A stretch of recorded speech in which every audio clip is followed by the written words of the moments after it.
Majority councillor ఉన్నారు కాబట్టి ఆమె చైర్మన్ కాగలిగింది. అప్పుడు వైస్ చైర్మన్ కూడా వాళ్ళే అవుతారు. అంటే అవిశ్వాస తీర్మానంలో టీడీపీ వారు మీకు ఓటేశారంటారా? చాలా మంది ఇచ్చినారు. ఎందుకు వాళ్ళు 9 మంది ఇచ్చినారు.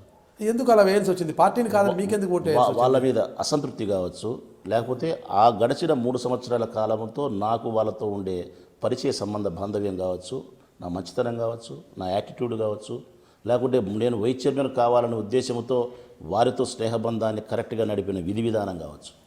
అంతేనే మన మీ మామగారు అమెరికా నుంచి డబ్బులు పంపిస్తే ఏమన్నా కౌన్సిలర్ని తెచ్చి కొనుగోలు చేసి వాడికి అంత లెక్కల పరిస్థితి లేదన్నా. ఆనాటికి కౌన్సిలర్కు లెక్కలు ఇచ్చే పరిస్థితి లేదు. ఏదో చిన్న చిన్న ఖర్చులు ఏదన్నా ఉండే కానీ ఇట్లా లక్షలు అయ్యే పరిస్థితి ఆనాటి లేవు. వైస్ చైర్మన్ అయినాక మళ్ళీ చైర్మన్ కావాలనేసి మళ్ళీ ఏది అనుకోలేదు మీరు? చైర్మన్ అయినా కదా 6 నెలల కాలం మళ్ళీ చైర్మన్ అయ్యారు. ఓకే, వైస్ చైర్మన్ నుంచి మళ్ళీ చైర్మన్. విశ్వాసం కౌన్సిలర్ నుంచి వైస్ చైర్మన్ నుంచి చైర్మన్. అంటే ఇది రాష్ట్ర చరిత్రలో ప్రప్రథమంగా ఇదే జరిగింది అనుకుంటాను మీ విషయంలోనే. లోకాయుక్త ద్వారా కోర్టుకు పోయి ఒక చైర్మన్ పదవీచ్యుతురాలు చేసింది స్టేట్లో నెంబర్ 1 అది. ఎప్పుడు జరగలేదు. అంటే ప్రతిపక్షంలో ఉండి అంటే మెజార్టీ స్థానాలు లేకపోయినా అధికార పక్షాన్ని కూలదోసి ప్రతిపక్షం చైర్మన్ కావడం అనేది కూడా ఇక్కడే జరిగింది అనుకుంటా. ఎక్కడ జరిగిండదు, ఎక్కడ జరగలేదు. అదంతా కూడా క్రెడిట్స్ గోస్ టు రాచమల్లు గారికి అంటారా? ఎలా చేయగలిగారు అదంతా కూడా? అప్పట్లోనే మీకు అంత రాజకీయ ప్రావీణ్యం ఎలా వచ్చిందంటారు? అంటే స్కూల్ విద్యార్థి దశ నుంచి నేర్చుకున్నారా ఏంటి? లేదు, ఫ్రమ్ ద బిగినింగ్ నుంచి కూడా నాకు రాజకీయాల పట్ల, నాయకత్వం పట్ల ఆసక్తి. నేను డిగ్రీ చేసేటప్పుడు కానీ, డిగ్రీ కంటే ముందు కానీ నాయకత్వం మీద నాకు కావాలనే కోరికే. లాయర్గా పేదవాళ్ళకు ఉపయోగపడమా, నాయకుడినై పేదవాళ్ళకు ఉపయోగపడమా, ఈ రెండిట్లో ఏదో ఒకటి చేయాలని చెప్పి నా అంబిషన్. సో నాయకుని కాగలిగిన బై బర్త్ నేచర్ కూడా ఉండాలి. నాయకుడు కావాలన్నప్పుడు ఎవరికైనా కానీ తెచ్చిపెట్టుకుంటే కాదు, నువ్వు చారలు గీసుకుంటే పులి కాలేదు. ఎప్పుడు కూడా పులి నక్కే.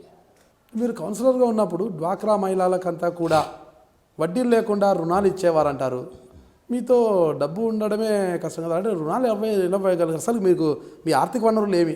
చాలా మంచి ప్రశ్న ఇది. ఎందుకంటే నన్ను ఇంతవరకు ఎవరు అడగలే ఈ ప్రశ్న. దీనివల్ల నా మీద కొన్ని అపవాదులు, కొన్ని నిందలు వచ్చే పరిస్థితి ఉంటుంది. మాది పైడిపాలె గ్రామం. సో అది మునకకు గురైంది. పైడిపాలెం ఎత్తిపోతల పథకం అని చెప్పి ఇప్పుడు నీళ్ళు వస్తాయి, మునకకు గురైంది.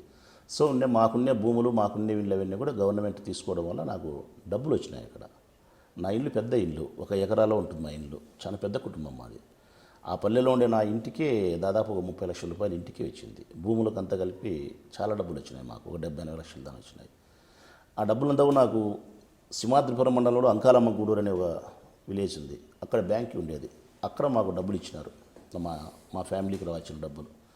ఆ డబ్బులంతా తీసుకొచ్చి నేను ఇంటికి కూడా తీసుకురాలి. ఆ డబ్బులు ఒక కళ్యాణ మంటపంలో ఆ డబ్బులు పెట్టి పేదలందరికీ వడ్డీల రుణాలు పంచి ఇంటికి వచ్చి మా అమ్మగారికి చెప్పిన నేను అన్నం పెట్టేటప్పుడు, ఆ డబ్బులంతా పనిచేసినమ్మా అని చెప్పి, మంచి పని చేసినావు నాయన అనింది. ఇది ఫ్యాక్ట్. అంటే మహిళలకు పనిచేశారు అవన్నీ అంటే మళ్ళీ తిరిగి ఇచ్చారా? వాళ్ళు తిరిగి ఇచ్చినారు. ప్రతి నెల 300 రూపాయలు కట్టాలి. మళ్ళీ తీర్చేసిన తర్వాత మళ్ళీ సంవత్సరం వాళ్ళకే. 2005లో స్టార్ట్ చేసినాం. మళ్ళీ కౌన్సిలర్గా పెద్ద ఆదాయం ఉండదు మీకు. చైర్మన్ కూడా 6 నెలల పాటు అయ్యారు.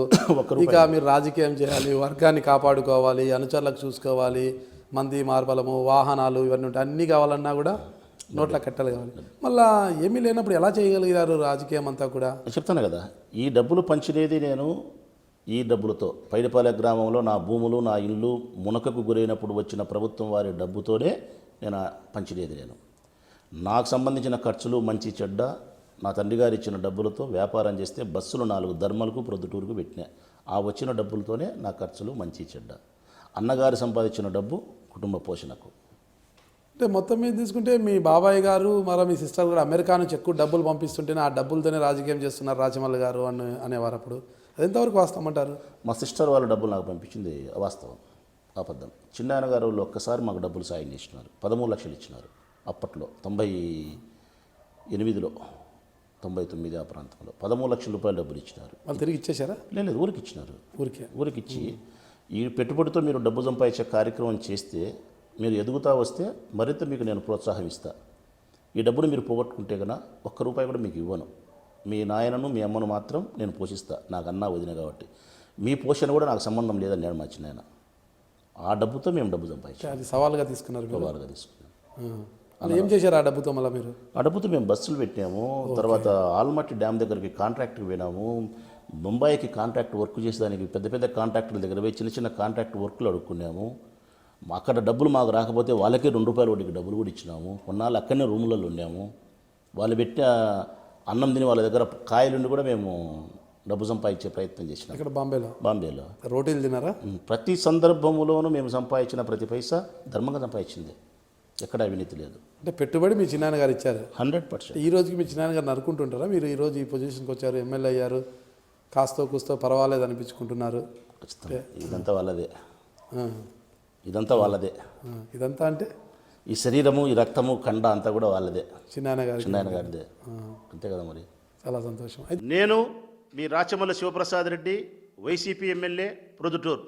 మీరు చూస్తున్నారు ఐ డ్రీమ్ న్యూస్.